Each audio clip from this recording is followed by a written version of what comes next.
દુઃખો ના તો બા માથે વાદળા ગાજે છે, કોને કહું? હેતબા બોલ્યા. તારા ધણીને એકવાર મહારાજનો જોગ થઈ જાય પછી એ દુઃખ નહીં દે. ઈ મુઓ મહારાજનું નામ લેતો નથી, તે દર્શનનો જોગ તો ક્યાંથી થાય?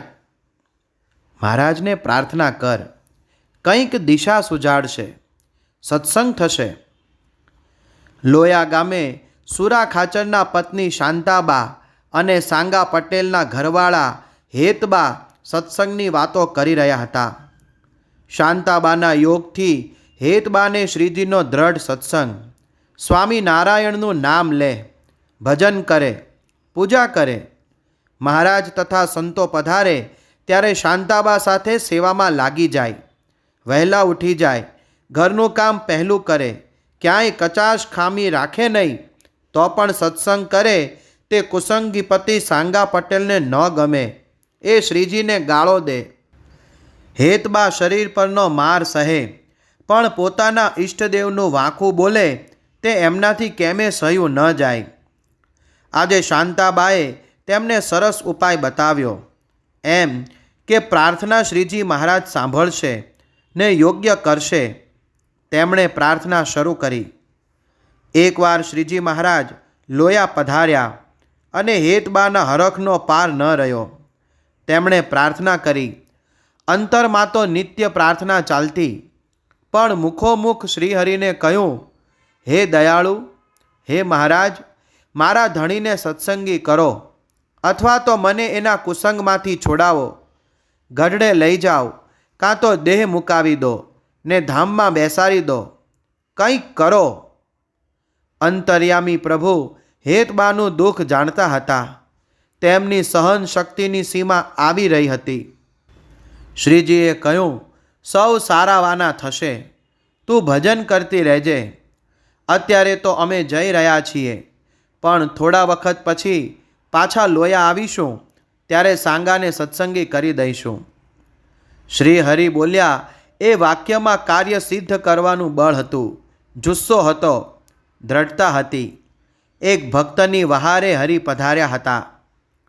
પ્રભુ પધાર્યાની વાટ જોતા હેતબા દિવસો ગણવા લાગ્યા. નિત્ય નિયમ મુજબ એકવાર તેઓ પોતાના ધણી માટે ને ખેત મજૂરો માટે ભાત લઈને ખેતરે જતા હતા. તેવામાં દૂરથી શ્રીજી મહારાજને આવતા દીઠા. સાથે 5-7 સંત હરિભક્તો છે. રાંગમાં ઘોડી ઠમક ઠમક થઈ રહી છે. હેતબાએ નજર નોંધીને જોયું તો માણીગર માણકીને નચાવતા ગામ તરફ આવી રહ્યા હતા. આજે મહારાજ બોલ્યું પાળશે, એ એક વિચાર માત્રે તેમના હૃદયમાં શાંતિની શીતળ લહર પ્રસરી ગઈ.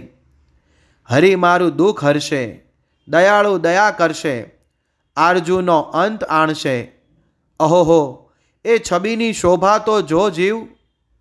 કહેતા તેના પગ ધરતી સાથે જડાઈ ગયા. આંખો એ અલબેલામાં ખૂંટી ગઈ.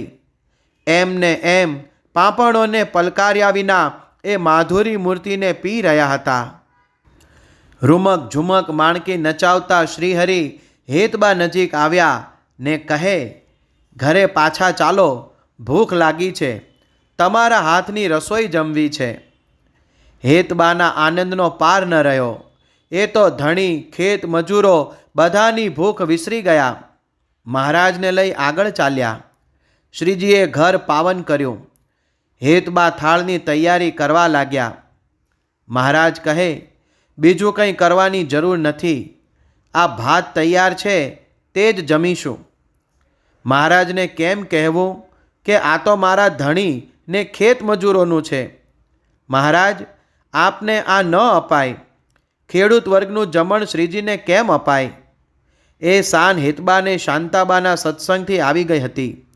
એટલે કહ્યું, મહારાજ, આ ભાતું નહીં, પણ નવું રાંધી દઉં છું.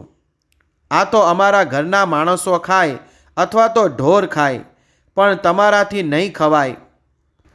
અબ ઘડી તમારા માટે થાળ કરી દઉં છું, ઘડીવાર ખાટલે આડે પડખે થાવ. હવે મહારાજે વાતને બીજો વળાંક આપ્યો. હેતબા, તમે રસોઈ કરશો ને વાર લાગશે તો સાંગો વટશે નહીં? તેઓ કહે, મહારાજ, ધણીના ધણી આપ છો. આપ રાજી, મારે બધા રાજી. વટશે તો ખમી લઈશ. ઘણું ખમી છું, ખમતી આવી છું. થોડું વધારે. વધુ ખીજાશે તો લાકડી લેશે, પણ તમને ભૂખ્યા નહીં રાખું. શ્રીજી મહારાજ એમની સમજણ પર વારી ગયા. તેઓ કહે, એક કામ કરીએ, તમે કરો થાળ ને હું આ ભાત લઈ ખેતરે જાઉં. કેળો બતાવી દો, કઈ બાજુ આવ્યું. કહેતા મહારાજ ખાટલા પરથી ઊભા થઈ ગયા. સાથેના દરબારો ને સંતો પણ તૈયાર થયા. મહારાજે બધાને રોકી રાખ્યા ને કહ્યું, મારે એકલા જ જાવું છે, તમે બધા અહીં રહેજો. હેતબા તો હેપતાઈ જ ગયા. કહ્યું, મહારાજ, એ તો આપનો દ્વેષી છે, નજરે ચઢવા જેવું નથી. મારું માનો, અબ ઘડી થાળ કરી દઉં છું. પણ મહારાજ ન માન્યા ને કહ્યું, જીવની ગતિ અમારી પાસે શી હિસાબમાં? અમને કેવા જાણો છો? ભગવાન, તો વિશ્વાસ રાખો, કંઈ નહીં થાય. જે થશે તે રૂડું થશે. કહેતા મહારાજે ભાથાનો ટોપલો તૈયાર જ હતો તે ઝટ લઈ મસ્તકે ધર્યો. અનંત કોટી બ્રહ્માંડના નાથે એક ભથવારીનું કર્મ આદર્યું. સંતો દરબારોએ સેવા જૂટવવા કોશિશ કરી, પણ શ્રીજીની આંખ વર્તી ગયા, મરજી પામી ગયા. સૌ હાથ જોડી ઊભા રહ્યા. હરિવરે ન ગણી પાઘને કે ન ગણ્યો તાપને. ઈશાન ખૂણે આવેલા ખેતરની વાટ લીધી. મુખ પર પરસેવાના રેલા વહી રહ્યા છે. ભાલનું કુમકુમ પરસેવાના બુંદ સાથે નાસિકાના ટેરવે અટકી ગયું છે. જરિયાન વસ્ત્રો પર સૂરજ સહસ્ત્ર કિરણો પ્રસરાવતો સ્થિર થયો. છલક છલક થતો રૂપનો એક દરિયો જાણે આવી રહ્યો છે. આંખોને આંજતો, માર્ગને માંજતો. સાંગો ક્યારનો રાહ જોતો હતો. હમણાં ભાથું આવે ને ભૂખ ભાંગું. અરે, ભૂખ પહેલાં એની કેડ ભાંગું. જેમ જેમ વાર થતી ગઈ તેમ તેમ તેનો ગુસ્સો આસમાને ચડતો ગયો. ભાદરવાનો તાપ અને ભૂખનું દુઃખ. એની આંખોમાં લોહી ઉપસી આવતું હતું. ક્યારે લઈ આવે ને એનું સાટું વાળું. વિચારમાં ને વિચારમાં ઘડીક ઊભો થતો, ઘડીક બેસતો. મારગ ભણી સાંગો મીટ માંડી રહ્યો હતો. અને ભથવારીનો સુંડલો માથે મૂકી કોક આવતું દીઠું. પહેલાં તો લાગ્યું કે કોઈ વટે માર્ગું હશે, પણ જેમ જેમ મહારાજ નજીક આવતા ગયા તેમ તેમ સ્પષ્ટ છબી તેની આંખમાં ઉતરતી ગઈ. મહારાજ આવી પહોંચ્યા. કપાળેથી પરસેવાના બુંદ તરજનીથી ટપકાવતા મરમાળો બોલ્યા, સાંગા પટેલનું ખેતર આજ કે? સાંગો સ્તબ્ધ થઈ ગયો. તમે સ્વામિનારાયણ તો નહીં? હા, એ જ અમે. હાલો, ભૂખ્યા થયા હશો, જમી લો ઝટ. મહારાજે એવા મધ મીઠા વેણ વેર્યા કે સાંગાનો ક્રોધ એમાં જ ઓગળી ગયો. એ માંડ એટલું બોલી શક્યો કે તમે શું કામ આવ્યા? કેમ? અમારે તમારું ખેતર, તમારી ખેતી, કોસ, કૂવો જોવા હતા, તમને જોવા હતા, તે આવ્યા. પણ ઓલી આવી હોત તો એ કોસ હાંકત, બાજરો ઓરવામાં મદદ કરત. તમે શું કરશો? કોસ તો અમે પણ હાંકીશું. તમે ભાથું જમો ત્યાં સુધી જુઓ અમને ફાવે છે કે નહીં. આમ કહી શ્રીહરિ કોસ ચલાવવા લાગ્યા.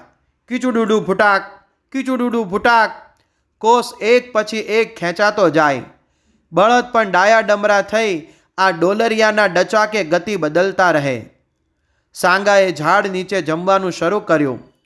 પૂરું થયું ત્યાં તો કેટલાય ક્યારા મહારાજે પાણીથી તરબતર કરી દીધા. સાંગાને શ્રીજીનો ગુણ આવ્યો. સ્વામિનારાયણ છે ખંતીલા, કામમાં થાકતા નથી, આળસનું તો નામ નથી. વળી કોસ હાંકવાની કળા પણ હસ્તગત કરી છે. પટેલ જમી રહ્યા પછી મહારાજ તેમની સાથે ખેતરમાં બાજરો ઓરવા લાગ્યા. વાવણીનું કર્મ બહુ ઓછાને હાથ વગું હોય એ પટેલ સારી પેઠે જાણતા હતા. પણ મહારાજને એમાં પારંગત જોયા કે પોતાનો ગર્વ ગળી ગયો. મહારાજ તો વાવણીએ હાથ દેતા જાય, વારે વારે ઓરણી પર હાથની મુઠ્ઠી મૂકતા જાય. રાસગ્રહી ડચકારે બળદને ચલાવતા જાય ને બાજરો ઓરતા જાય. પટેલના ઇન્દ્રિયો અંતઃકરણ એ મૂર્તિમાં તણાઈ ગયા. મહારાજ તો એની સાથે હેત પ્રીતથી વાતે વળગ્યા. પટેલને જેના નામની જ સૂગ હતી તે મૂર્તિમાન આજે પોતાની સાથે ઉમળકાથી વાતો કરે છે. એને અહેસાન જ ન રહ્યું કે આ મારા અભ્યાગત છે, પરોણા છે, લાખેણા મહેમાન છે. પટેલને સફળ ખેતીની તરકીબો, વાવણીની ખૂબીઓ, બળદને ચલાવવાની આવડત, ઘણું નવું શીખવા મળ્યું. રોંઢો ક્યારનો વીતી ગયો હતો.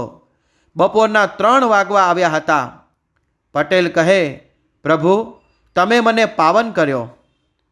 પાવન થવાનું તો હવે છે. કઈ મહારાજે કહ્યું, તમે અમારી કંઠી બાંધો, વર્તમાન લો, 5 નિયમ પાળો, આશ્રિત થાવ. મહારાજે એક શ્વાસે કહી દીધું.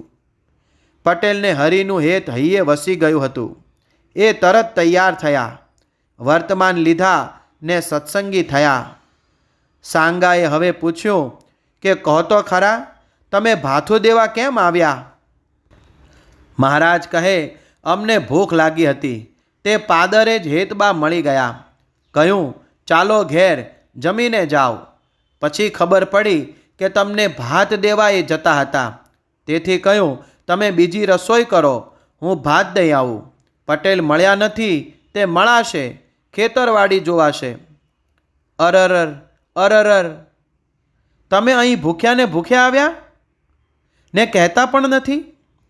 પટેલને અંતરમાં વસવું લાગ્યું એમ કે ભૂખ તરસ તો જીવ પ્રાણી માત્રની પ્રાથમિક એષણા છે, ઉર્મી છે, એનાથી કોઈ પર ન થઈ શકે. ભૂખ્યા ને ભૂખ્યા મેં તમારી પાસે મજૂરી કરાવી, એમ કહેતા તે ગળગળા થઈ ગયા. ઝટપટ સાંતીડું ગાડે નાખ્યું, બળદ જોતર્યા, મજૂરોને વહેલા છૂટા કર્યા. મહારાજને ગાડે બેસાડ્યા ને ગામ ભણી ચાલી નીકળ્યા. ત્યાં રસ્તામાં હેતબા ને બધો સંઘ પગપાળા આવતો હતો. મહારાજને જમાડવા રસોઈ સાથે લીધી હતી. ગાડું નજીક આવ્યું. હેતબાએ બળદ ઓળખી લીધા. ગાડે મહારાજ બેઠા છે, એમની સાથે પટેલ વાતે વળગ્યા છે. દ્રશ્ય જ જુદું હતું. એના હૈયે કદી ન અનુભવી હોય એવી હાશ થઈ. મહારાજના ઈશારે સૌ પાછા વળ્યા. રસોઈ ગાડામાં મુકાવી પાછળ ચાલતા સૌ લોયા પહોંચ્યા ત્યારે સાંજ પડવા આવી હતી. પણ આજે મહારાજની ભૂખ ભાંગી ગઈ હતી. હરખની ભૂખ ઉઘડી હતી. ક્યારે બળદ ઘર આંગણે આવી ઊભા એનું પણ ભાન ન રહ્યું. પટેલની દ્રષ્ટિ હવે બદલાઈ ગઈ હતી. મહારાજમાં તેનું મન ચોંટી ગયું હતું. એની વાણીમાં વિવેક આવી ગયો. દ્રષ્ટિ કોમળ થઈ ગઈ. સત્સંગનો રંગ ચઢી ગયો હતો. મહારાજ જમ્યા, ભક્તોને જમાડ્યા. થોડી ક્ષણોમાં શ્રીહરિએ કેટલું કાર્ય સાધ્યું. પટેલની ઉખર ધરતીને ખેડી લીધી, ખાતર ભર્યું, પોતે જ વરસ્યા ને પોતે જ વવાઈ ગયા. શ્રીજી મહારાજે ઇતિહાસની કરવટ આમ બદલી છે.